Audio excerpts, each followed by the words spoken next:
नमस्कार साथियों, जय हिंद। स्वागत है आप सभी का आपके अपने पिनाका परिवार में। कैसे हैं आप सभी? आई होप कि अच्छे होंगे और आपकी तैयारी भी अच्छी चल रही होगी। एग्ज़ाम निकट है, लगे रहिए तैयारी में। देखिए, जैसे कि आप सभी को पता है कि पॉलिटी संबंधित आपके क्वेश्चंस 5 वीडियोज़ में आपको दे दिए गए, जो आपके पास अप्रोक्स 130 क्वेश्चन पहुँचे होंगे। और मैं आशा करता हूँ कि आप सभी ने वो क्वेश्चंस देख भी लिए होंगे। और मैं आपसे लास्ट वीडियो में कह के भी गया था कि आपके लिए एक क्विज़ बनाकर लाऊंगा मैं। और क्विज़ कहाँ से होगा? उन्हें लास्ट 5 वीडियो से ही होगा जो आपने कर ली होंगी। यदि आप इस वीडियो को सीधा देख रहे हैं तो प्लीज़ पहले जो पिछली इसकी 5 वीडियो है रामबाण सीरीज़ के अंदर पॉलिटी की, जो कवर करती हैं दिल्ली पुलिस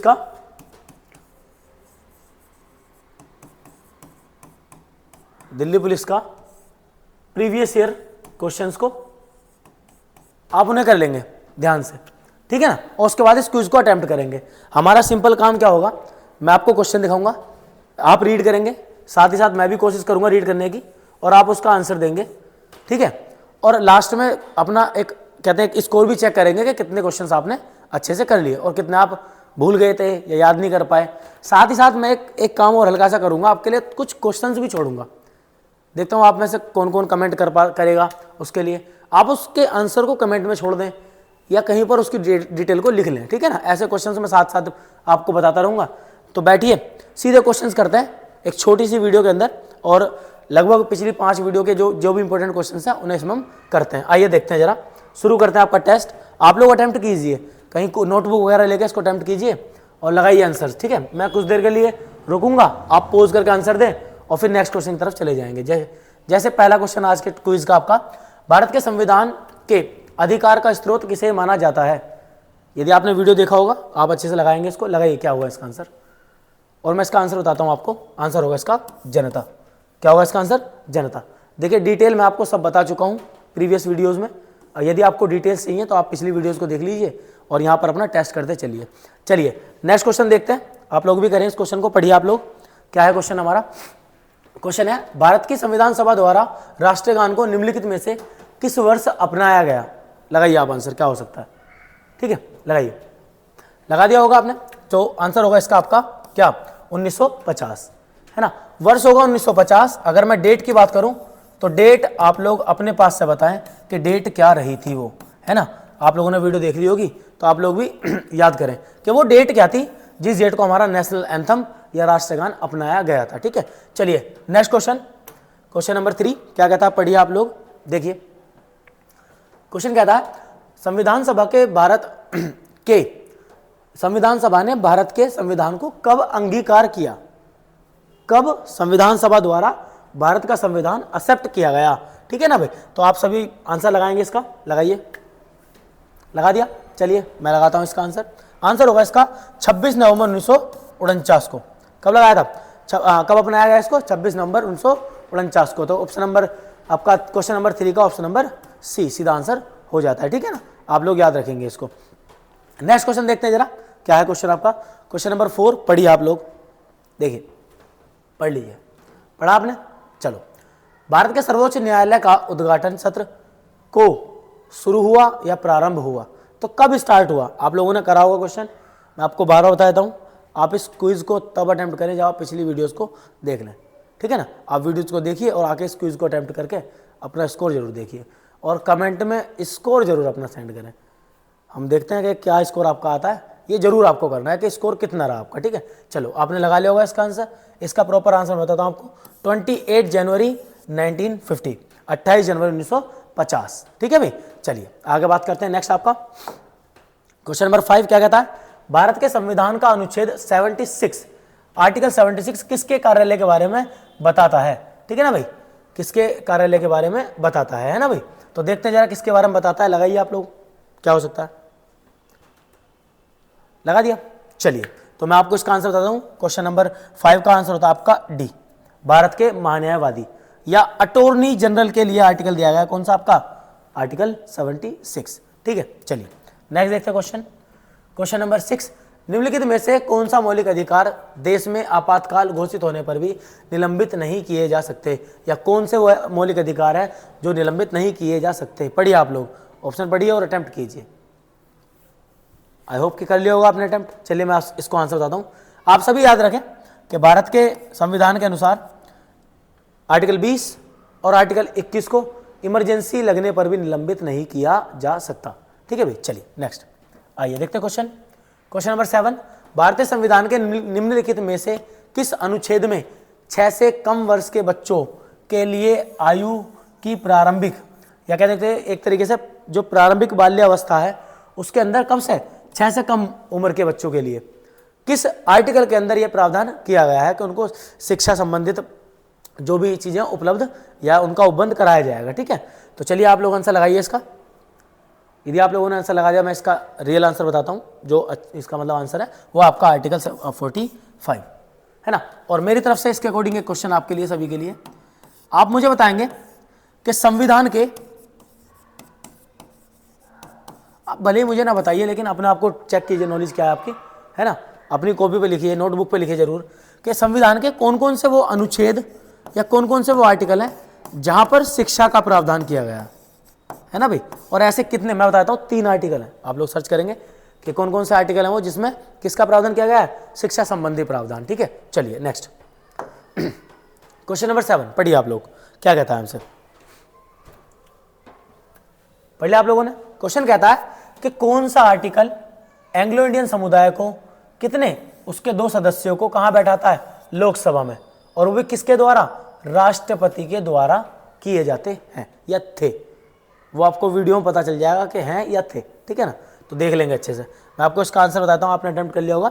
इसका आंसर है 331 है ना भाई। क्या है इसका आंसर, 331। चलिए आगे चलते हैं नेक्स्ट क्वेश्चन नंबर 9, क्या कहता है आंसर, निम्नलिखित में से किस राज्य को राज्यसभा की अधिकतम सीटें आवंटित की गई हैं, है ना भाई। तो लगाइए आप लोग, क्या हो सकता है इसका आंसर, लगा दिया होगा। देखिए इसका आंसर है उत्तर प्रदेश, है ना। और उत्तर प्रदेश के पास राज्यसभा से कितनी, 31 सीटें अवेलेबल हैं या 31 सीटें दी गई हैं, है ना। आप लोग रखें, देखिए क्विज है, क्विज के मोड पे चले तो बढ़िया, क्योंकि पिछली 5 वीडियोस मैंने बड़ी आराम से आपको कराई हैं और सभी क्वेश्चंस भी डिटेल में कराए हैं। आप वहाँ से देखेंगे ना तो आराम से याद भी हो जाएंगे, है ना। उन्हें जरूर देखें और फिर इसको अटेम्प्ट करें। ये ना कहें कि बस सीधा क्वेश्चन आ रहा है, आंसर आ रहा है। वो आपका एक रिवीजन है, आपके लिए यूजफुल रहेगा, आपकी स्टडी के लिए, आपकी तैयारी के लिए, है ना। देखिए भारत के संविधान की किस अनुसूची में ऐसे प्रावधान हैं जो असम, मेघालय, त्रिपुरा और मिजोरम राज्यों के जनजातीय क्षेत्रों के प्रशासन पर लागू होते हैं।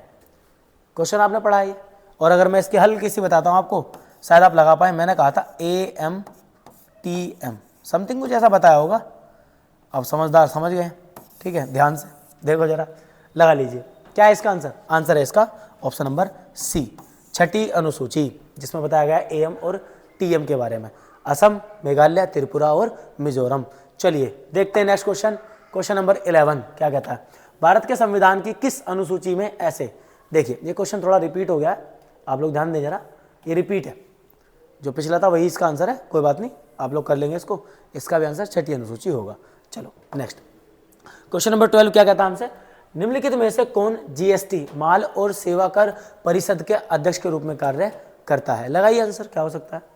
GST काउंसिल को किसके द्वारा है प्रेसिडाइज या हेडेड किया जाता है ना, कौन होता है उसका हेड, तो आप सभी याद रखें चेयरमैन होता है उसका, कौन, हमारा केंद्रीय वित्त मंत्री, सेंट्रल फाइनेंस मिनिस्टर। ठीक है ना भाई, कौन होता है, सेंट्रल फाइनेंस मिनिस्टर। आइए नेक्स्ट क्वेश्चन क्या कहता है हमसे, देखो पढ़ेंगे ध्यान से, ठीक है, पढ़ो क्वेश्चन, आप लोग अच्छे से पढ़े क्वेश्चन को, ठीक है, पोज करो।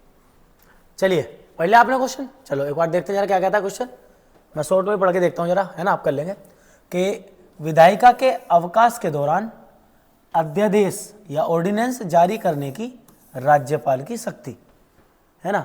मैंने कुछ इसमें ट्विन आर्टिकल या जुड़वा आर्टिकल भी आपको बताए होंगे, ध्यान रखना। यदि राज्यपाल की बात आती है तो आप आर्टिकल लगाएंगे 213, और यही बात अगर राष्ट्रपति के लिए आती है तो क्या लगाएंगे 123, 123, तो दोनों को आप याद रखना, ठीक है भाई, क्या लगाएंगे 123। चलिए लगा लिया आप लोगों ने आंसर। आइए देखते हैं नेक्स्ट क्वेश्चन आपका 14, भारतीय संविधान के अनुच्छेद के अंतर्गत, किस अनुच्छेद के अंतर्गत राष्ट्रीय महत्व तथा ऐतिहासिक हित के प्रत्येक स्मारक स्थान तथा वस्तु की रक्षा करने के लिए प्रतिबद्ध है। है ना भाई। आप सभी याद रखें, इसका आंसर हो जाता है, आप लगाइए, लगा दिया सभी ने, मैं बताता हूँ आपको। इसका आंसर है 49, इसका आंसर होगा 49। वही मैं आपसे पूछता हूँ कि बताइए आर्टिकल 49 किस पार्ट में आता है, पहला क्वेश्चन, और उस पार्ट का नाम क्या है ना भाई, किस पार्ट में आता है और उस पार्ट का नाम क्या है। चलिए नेक्स्ट आइए देखते हैं क्वेश्चन नंबर 15। भारत के संविधान के अनुसार मवेशी एवं पशुपालन का विषय किसमें शामिल है। कौन सी वो लिस्ट है, कौन सी वो सूची है जिसमें आपका मवेशी और पशुपालन को रखा गया है। चलिए लगाइए आंसर, लगा दिया। मैं बताता हूँ आपको, इसका आंसर होगा आपका राज्य सूची। क्या आंसर होगा इसका, राज्य सूची, है ना भाई। स्टेट लिस्ट के अंदर आता है आपका मवेशी और पशुपालन। चलो नेक्स्ट देखिए जरा, उच्च न्यायालय के न्यायाधीशों की नियुक्ति कौन करता है। पढ़ा आप लोगों ने क्वेश्चन, अटेम्प्ट भी कर लिया होगा, देखिए जरा। चलो मैं बताता हूँ इसका आंसर, आप याद रखेंगे। आंसर होगा इसका ए, भारत के मुख्य न्यायाधीश की सलाह पर राष्ट्रपति, on the advice of president appoint करते हैं, on the advice of chief justice of India. ठीक है, चलो याद रखेंगे आप लोग। और बात किसकी है, हाई कोर्ट की, साथ ही साथ सुप्रीम कोर्ट के भी। चलो नेक्स्ट क्वेश्चन नंबर 17। भारत में कितने उच्च न्यायालय हैं, क्या बात है, करेंगे क्वेश्चन, कर लिया सभी ने। चलो मैं बताता हूँ, रियल आंसर मतलब सही आंसर होगा इसका क्या, 25। कितने हाई कोर्ट हमारे यहाँ, 25 है ना। तो आप लोगों के लिए आपको बताना है कि जो सबसे लेटेस्ट या नया है ना भाई, सबसे लेटेस्ट या फिर नया हाई कोर्ट कौन सा है, या कह दूं 25वां हाई कोर्ट कौन सा है, 25th। आप सभी बताएंगे कि कौन सा हाई कोर्ट है। चलिए नेक्स्ट पढ़िए क्वेश्चन। सूचना का अधिकार अधिनियम कब अस्तित्व में आया, है ना। तो कब अस्तित्व में आया, याद रखें आप लोग, लगाओ आंसर लगाओ। मैं लगाने वाला था, आप लगाएं तो सही है, उसके बाद मैं लगा दूंगा, ठीक है। चलो देखो कब आया था, राइट टू इंफॉर्मेशन, या इसे हम कहते हैं आरटीआई, क्या बोलते हैं, आरटीआई, राइट टू इंफॉर्मेशन, हमारे यहाँ आया कब, 2005 के अंदर। ठीक है, तो याद रखेंगे आप लोग। चलिए नेक्स्ट क्वेश्चन। 42वां संविधान संशोधन अधिनियम किसके नेतृत्व में पारित हुआ। कहने का मतलब उस समय भारत के प्रधानमंत्री कौन थे। तो मेरा क्वेश्चन आप सभी से रहेगा बाद में, पहले आप लोग अटेम्प्ट करें, कर ही लिया आप लोगों ने। मैं बताता हूँ आपको, इंदिरा गांधी जी की के नेतृत्व में 42वां संविधान संशोधन किया गया था, जो किस वर्ष किया गया, पिछली वीडियोस में आपको बताया गया है, इस वीडियो में आप बता दीजिए मुझे, ठीक है। तो ये बताएंगे आप सभी कि किस वीडियो में, मतलब सॉरी किस वर्ष में इसको पारित किया गया था, है ना। चलो ना पता तो कोई बात नहीं, नहीं पता तो पिछली वीडियोस में काफ़ी जिक्र हुआ है इसका, और बहुत ही बड़ा मतलब कदम संविधान संशोधन है, तो इम्पोर्टेंट भी है, ठीक है। चलो नेक्स्ट करो, आर्टिकल क्वेश्चन नंबर 20 क्या कहता है हमसे। क्वेश्चन नंबर 20 कैसा कहता है कि इनमें से किस संशोधन द्वारा 2006 में सरकारी और निजी शिक्षण संस्थानों में अन्य पिछड़ा वर्ग, या कह दो अदर बैकवर्ड क्लासेस ओबीसी को 27% आरक्षण प्रदान किया गया, है ना भाई। तो लगाइए आंसर क्या हो सकता है इसका। चलो मैं बताता हूँ आपको, आपने लगा लिया सभी ने। आंसर होगा इसका 93rd कॉन्स्टिट्यूशन अमेंडमेंट। कब, 93वें संविधान संशोधन से। अब आता है क्वेश्चन आप सभी के लिए, सभी बताएंगे कि इसका वर्ष क्या था, पहला क्वेश्चन। और दूसरा क्वेश्चन, ओबीसी आरक्षण से संबंधित समिति का नाम क्या है, या उस समिति का नाम क्या था जिसने ओबीसी या अदर बैकवर्ड क्लासेस के लिए आरक्षण का प्रावधान या आरक्षण की सिफारिश की थी। ठीक है भाई, याद रखेंगे। चलिए नेक्स्ट देखते हैं जरा, ठीक है ना। आओ देख लिया आपने, चलो नेक्स्ट देखो। भारतीय संविधान का 103वां संशोधन सरकारी नौकरियों को शैक्षणिक संस्थानों के लिए आरक्षण प्रदान करता है। कहने का मतलब 103वां जो संविधान संशोधन हुआ था उसके द्वारा किस वर्ग को आरक्षण प्रदान किया गया, वो भी कितना, ये था 10%, है ना भाई। मैं लिख देता हूँ कितना, ये 10% था। और मैं इसका आंसर बता चुका हूँ, आप सभी लगाएं इसका आंसर, लगा लिया आप सभी ने। इसका आंसर है EWS, इकोनॉमिकली वीकर सेक्शन के लिए, या कह दो आर्थिक रूप से कमजोर वर्ग के लिए। चलिए नेक्स्ट क्वेश्चन नंबर 22 है ना, हाँ बिल्कुल क्वेश्चन नंबर 22। देखिए, भारत के संविधान में निम्नलिखित में से किस संशोधन ने केंद्रीय मंत्रिमंडल में मंत्रियों की संख्या को सीमित कर दिया? लगाइए अब, कर लिया आपने? चलो मैं बताता हूं। 91st CAA रहा हमारा, या संविधान संशोधन रहा, जिसके द्वारा मंत्रिमंडल या कह दूं मंत्रिपरिषद की जो सदस्य संख्या थी वो सीमित कर दी गई थी कि इतने से ज्यादा नहीं हो सकते। क्वेश्चन आपके लिए, कितनी थी वो, या कह दूं कितना प्रतिशत कहा था? आप सभी ये बताएं कि मैक्सिमम कितने % हो सकते हैं। चलिए क्वेश्चंस आपके लिए आ रहे हैं। यदि आपने पिछली वीडियोस को फॉलो किया होगा ना तो आप लगातार बराबर आंसर देते चलेंगे। वहीं अगर आप थोड़ा बहुत पीछे रह जाते हैं तो कोई बात नहीं, आप लोग पहले वीडियोस को देख लीजिए और फिर अटेम्प्ट कीजिए, एक अच्छा आपको कॉन्फिडेंस मिलेगा। ठीक है, चलो नेक्स्ट देखते हैं जरा। नेक्स्ट क्या कहता है आंसर क्वेश्चन? चलो देखो जरा नेक्स्ट क्वेश्चन क्या है ना। देखो 23 क्वेश्चन, भारत के संविधान में निम्नलिखित में से किस संशोधन को मिनी संविधान संशोधन या मिनी संविधान कहा जाता है ना भाई? किसे कहा जाता है? देखो लगाओ जरा, क्या हो सकता है इसका आंसर? देखो लगा दिया? चलो मैं इसका आंसर बताता हूं आपको। आंसर होगा इसका 42वां संविधान संशोधन। क्या होगा इसका आंसर? 42वां संविधान संशोधन। ठीक है, जो कब हुआ था? अभी पीछे में क्वेश्चन छोड़ के आया हूं, यहां भी सेम क्वेश्चन छूटेगा, है ना? पता कर लें जरा इसके बारे में, क्या होगा इसका 42वां संविधान संशोधन। चलिए नेक्स्ट नेक्स्ट देखिए, प्राकृतिक पर्यावरण की रक्षा निम्नलिखित में से किस प्रकार का संवैधानिक प्रावधान है ना भाई? करेंगे जरा क्वेश्चन, अटेम्प्ट करें आप सभी। देखिए मैं आपको बताता हूं कि प्राकृतिक जो पर्यावरण है उसका संरक्षण या उसकी रक्षा का प्रावधान किया गया हमारे मौलिक कर्तव्यों के अंदर। कहा किया गया? मौलिक कर्तव्यों के अंदर, है ना? तो आंसर इसका क्या हो जाता है? डी। लेकिन क्वेश्चन आप सभी के लिए रहेगा, और वो क्वेश्चन क्या है कि बताइए जो हमारे ये फंडामेंटल जो ड्यूटीज हैं, फंडामेंटल जो ड्यूटीज हैं, ड्यूटीज ये इन्हें कहता है मौलिक कर्तव्य, ये किस देश से लिए गए हैं? मतलब किस देश को इनका स्रोत माना जाता है कि हाँ भारतीय संविधान में वहां से लिए गए हैं? तो आप लोग इसे बताएंगे, है ना?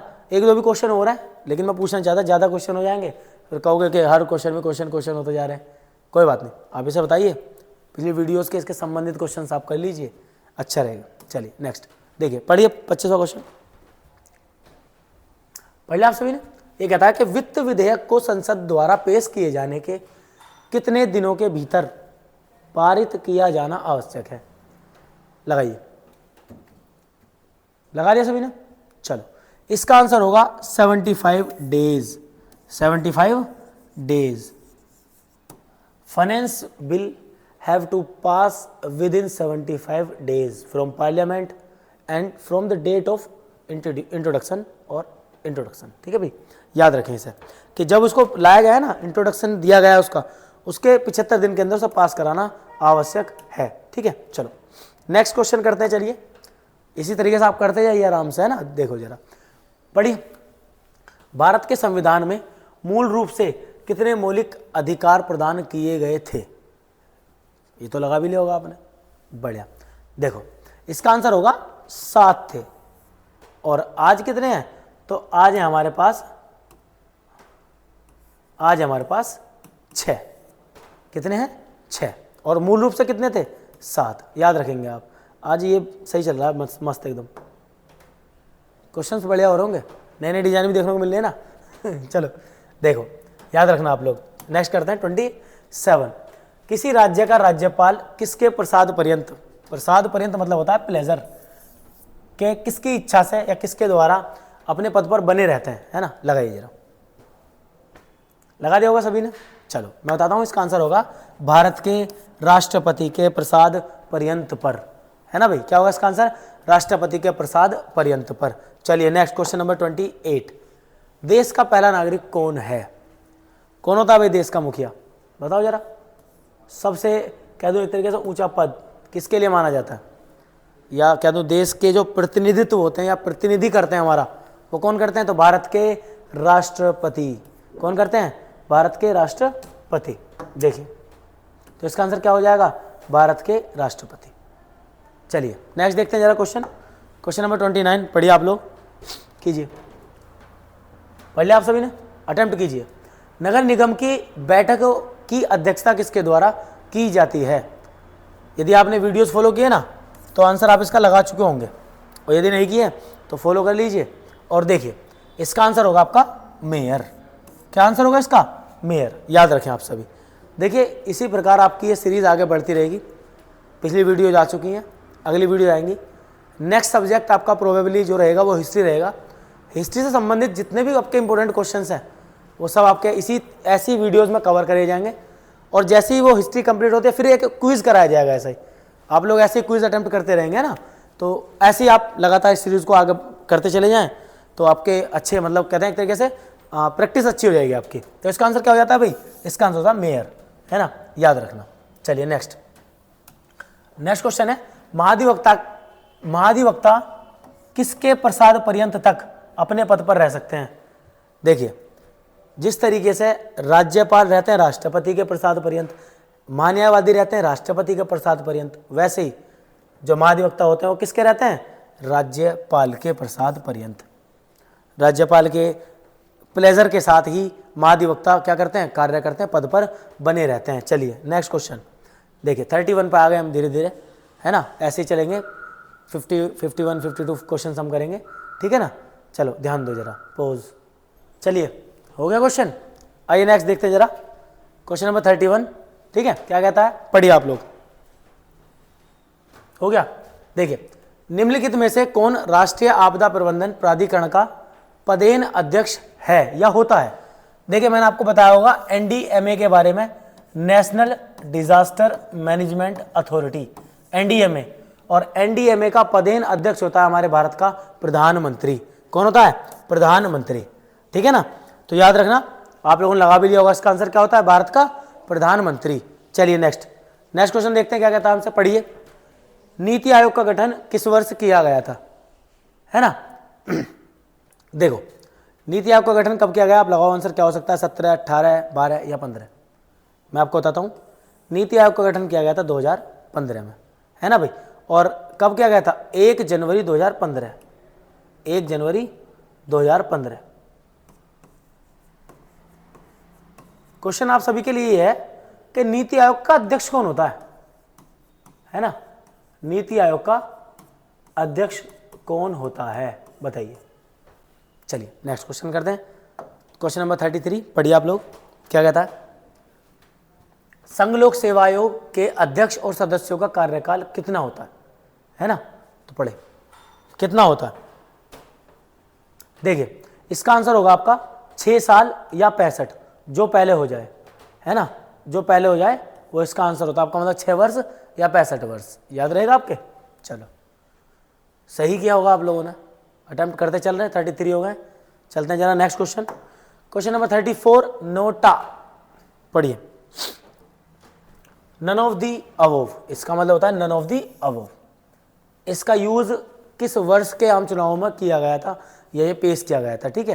तो आंसर आपने लगा दिया होगा सभी ने। मैं इसका आंसर बताता हूँ। इसका आंसर होगा 2014 में ही नोटा का जो वो था वो पेश किया गया था 2014 के आम चुनावों के अंदर। चलिए नेक्स्ट, भारतीय स्वतंत्रता अधिनियम पारित होने के समय यूनाइटेड किंगडम या यूके के प्रधानमंत्री कौन थे? कौन थे? लगाइए। लगा लिया? चलिए याद रखेंगे कौन थे? क्लीमेंट एटली या एटली। क्लीमेंट एटली इसके प्रधानमंत्री थे, है ना भाई। चलो चले आगे, ठीक। क्वेश्चन नंबर 36 पढ़िए आप लोग। भारत के कितने राज्यों में द्विसदनीय या बाई कैम्ब्रियल क्या है? विधानमंडल, लेजिस्लेचर है। तो ऐसे कौन कौन से राज्य हैं या कितने राज्य हैं ना। तो कितने राज्य लगाइए? 2, 7, 4, 6। तो क्या होता है इसका आंसर? सही बताएंगे 6। कितना होता है?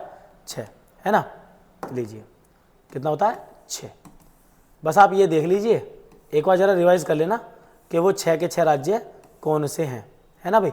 और अगर नहीं याद आते हैं तो एक बार वीडियो देख लीजिए पिछली, आपको मिल जाएंगे इसके आंसर, है ना। चलिए नेक्स्ट, केंद्र शासित प्रदेश के प्रशासक को क्या कहा जाता है? जो यूटीज होती हैं उसके जो एडमिनिस्ट्रेटर होते हैं ना, क्या कहते हैं हम, है ना। तो क्या कहते हैं, लगाइए जरा।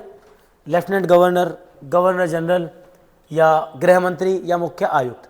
तो याद रखना उन्हें बोलते हैं एलजी, लेफ्टिनेंट गवर्नर, है ना। उन्हें क्या कहा जाता है, लेफ्टिनेंट गवर्नर। और राज्य के जो मेन कहते हैं कि हेड होते हैं वो होते हैं हमारे गवर्नर या राज्यपाल, है ना भाई। चलिए नेक्स्ट देखते हैं। Next question, question number 38, Bharat के संविधान का निम्नलिखित में से कौन सा भाग निश्चित वर्गों से संबंधित विशेष प्रावधान या प्रावधानों से संबंधित है ना। करेंगे जरा, लगाइए, लगा दिया। चलिए मैं आपको बताता हूं आंसर क्या होगा इसका। आंसर होगा सी, भाग 16, है ना भाई। पार्ट 16 बताता है इसके बारे में। इसी से संबंधित आपके लिए एक क्वेश्चन मेरी तरफ से, और क्वेश्चन है बताइए संविधान का भाग 16 किस आर्टिकल से शुरू होता है और किस आर्टिकल पर खत्म होता है ना भाई। चलिए ये आप मुझे बताएंगे, देखते हैं। चलिए नेक्स्ट, क्वेश्चन नंबर 39 पढ़िए। भारतीय संविधान के अनुसार निम्नलिखित में से कौन सी जोड़ी गलत है ना भाई। तो मैचिंग दी हुई है, जरा मैच करके देखिए आप लोग, किया आप लोगों ने। चलो मैं बताता हूँ इसका आंसर क्या होगा, करिए आप लोग, ठीक है। देखिए जरा, भाग 2 नागरिकता, भाग 4 डीपीएसपी, दोनों सही है। भाग 4A मौलिक कर्तव्य, बिल्कुल सही है। भाग 9 केंद्र शासित प्रदेश, नहीं। क्या होता है, क्या होता है, पंचायत, है ना भाई। क्या होता है, पंचायत। और भाग ये केंद्र शासित प्रदेश कहाँ मिलेंगे, भाग 8 के अंदर। तो सीधी सी बात आंसर आपको पता चल गया होगा, क्या होगा आंसर, डी। चलो याद रखना क्या होगा, डी। नेक्स्ट क्या है क्वेश्चन 41, पढ़िए। 11वां मौलिक कर्तव्य जिसे 86वें संविधान संशोधन के द्वारा 2002 में जोड़ा गया, वह जो संशोधन था वो किससे संबंधित था? देखिए जरा, लगाइए आप लोग, लगाया सभी ने। चलो मैं बताता हूं इसका।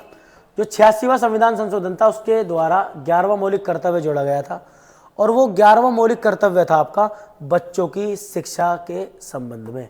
बच्चों की शिक्षा के संबंध में कहने का मतलब 6 से 14 वर्ष के बच्चों के लिए अभिभावकों का कर्तव्य है उन्हें शिक्षा प्रदान कराना, ठीक है। चलो नेक्स्ट करते हैं 42 क्वेश्चन, देखिए जरा क्या कहता है। शिक्षा का अधिकार निम्नलिखित में से किस वर्ष मौलिक अधिकार बन गया?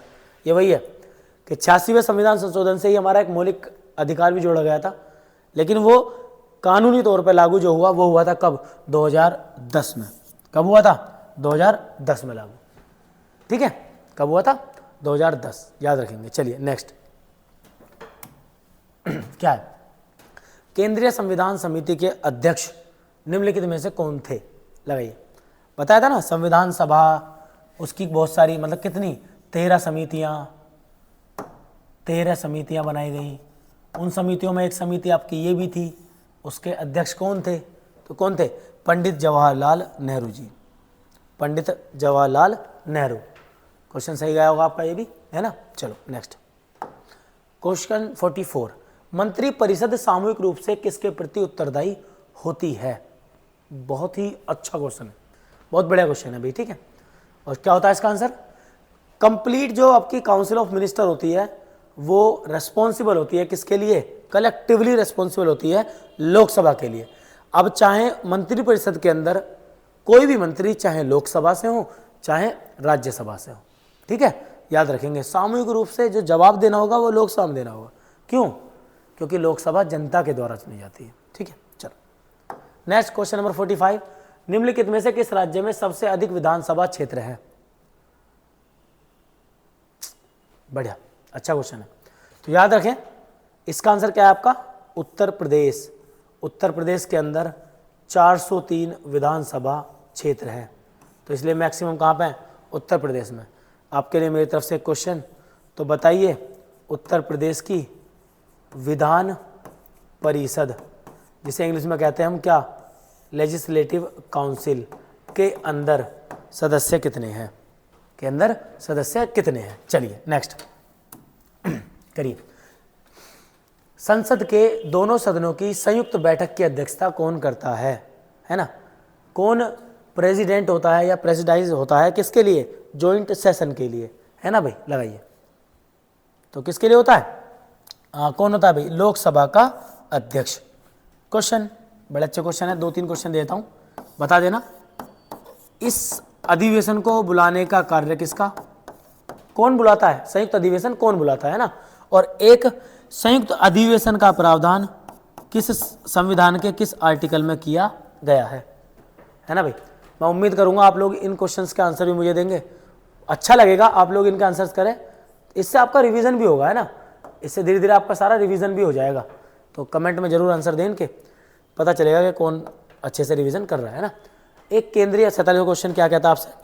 एक केंद्रीय मंत्री की अवधि के लिए संसद का सदस्य नहीं होने पर मंत्री नहीं रह जाता। कहने का मतलब कोई भी मेंबर अगर बनता है उसके पास 6 महीने होते हैं अपने आप को क्या करने के, किसी भी हाउस का मेंबर बनने के, चाहे वो लोकसभा का चाहे वो राज्यसभा का। 6 महीने तक अगर वो किसी का मेंबर नहीं बन पाता, मंत्री किसी भी हाउस का मेंबर नहीं बन पाता है, तो उससे मंत्री पद, उसकी सदस्यता खत्म कर दी जाती है। चलिए नेक्स्ट करिए। निम्नलिखित में से कौन भारतीय संसद का हिस्सा है? कौन है? लोकसभा, राज्यसभा, राष्ट्रपति या सभी? लगा दिया होगा आप सभी ने, मैं बताता हूं आपको क्या होगा इसका आंसर। ये सभी, कहने का मतलब ये तीनों, है ना भाई? ये तीनों इसका आंसर है। लोकसभा भी संसद का पार्ट है, राज्यसभा भी और राष्ट्रपति भी। चलिए नेक्स्ट देखते हैं जरा, क्वेश्चन नंबर 49। निम्नलिखित में से किस राज्य में सबसे अधिक विधानसभा क्षेत्र है? देखो क्वेश्चन रिपीट हो गया, कोई बात नहीं, 1-2 क्वेश्चन रिपीट भी हुए हमारी तरफ से, कोई दिक्कत नहीं है, हम इसको भी रख देते हैं। अदरवाइज आप चाहें तो अटेम्प्ट भी कर सकते हैं। क्या होगा इसका आंसर? विधानसभा क्षेत्र के लिए उत्तर प्रदेश, है ना? याद रखना, कोई बात नहीं, रिपीट में आया तो रिवीजन सही, जरूरत नहीं कि हाँ एक बार कर लिया तो याद ही हो गया, एक बार रिवीजन और सही, ठीक है? चलो देखते हैं जरा नेक्स्ट और आज का last question, last but not least important question है, देखेंगे जरा। संविधान सभा द्वारा सर्वसम्मति से उद्देश्य संकल्प को कब अंगीकृत या कब एक्सेप्ट किया गया? आप सभी को पता होगा, पंडित जवाहरलाल नेहरू जी के द्वारा संविधान सभा की 3री मीटिंग में एक ऑब्जेक्टिव रेजोल्यूशन लाया गया था, जिसे संविधान सभा द्वारा 22 जनवरी 1947 को क्या करा गया? सर्वसम्मति द्वारा स्वीकार किया गया। ठीक है भाई, इसमें आने वाले क्वेश्चन मैंने अपने आप ही आपको बता दिए, आप लोग कर लेंगे अच्छे से। ये आपका था क्वेश्चन नंबर 50 और इस प्रकार आपकी जो सीरीज है वो हो जाती है कंप्लीट, है ना भाई? ये थे आपके पॉलिटी के 5 वीडियोस में क्वेश्चन और 6th वीडियो में आपकी करा दी गई एक प्रैक्टिस 50 क्वेश्चंस की। नेक्स्ट आपका कोई नेक्स्ट सब्जेक्ट आपका आएगा मेनली हिस्ट्री, जिसमें हम करेंगे क्या? प्राचीन, मध्यकालीन और आधुनिक भारत के पिछले 5 साल में दिल्ली पुलिस में पूछे गए क्वेश्चंस की प्रैक्टिस। इसी सीरीज के फॉर्मेट में मैं लेके आऊँगा और साथ ही उसका एक क्या कराएंगे? एक क्विज भी कराएंगे। आप लोग उस क्विज में पार्टिसिपेट करेंगे, इस तरीके से आपका रिवीजन हो जाएगा। यदि आपने ये वीडियो सबसे पहले देखी है तो आप पिछली 5 वीडियोस को देख के इसको अटेम्प्ट करेंगे ना, तो आपका स्कोर भी अच्छा होगा। और आप लोग सभी जो आपका स्कोर बैठा है उसे ज़रूर कमेंट में बताएं कि आपका स्कोर कितना बैठा है, हमें पता चलेगा कि आपकी तैयारी कैसे चल रही है और क्वेश्चंस का मतलब एक तरीके से लेवल भी क्या है जो आपके एग्जाम में आने वाला है। इसी तरीके से आप तैयारी करते रहिए अपने एग्जाम की, अच्छे से लगे रहिए, आपका एग्जाम निकट ही है। ठीक है, चलिए चलते हैं, धन्यवाद।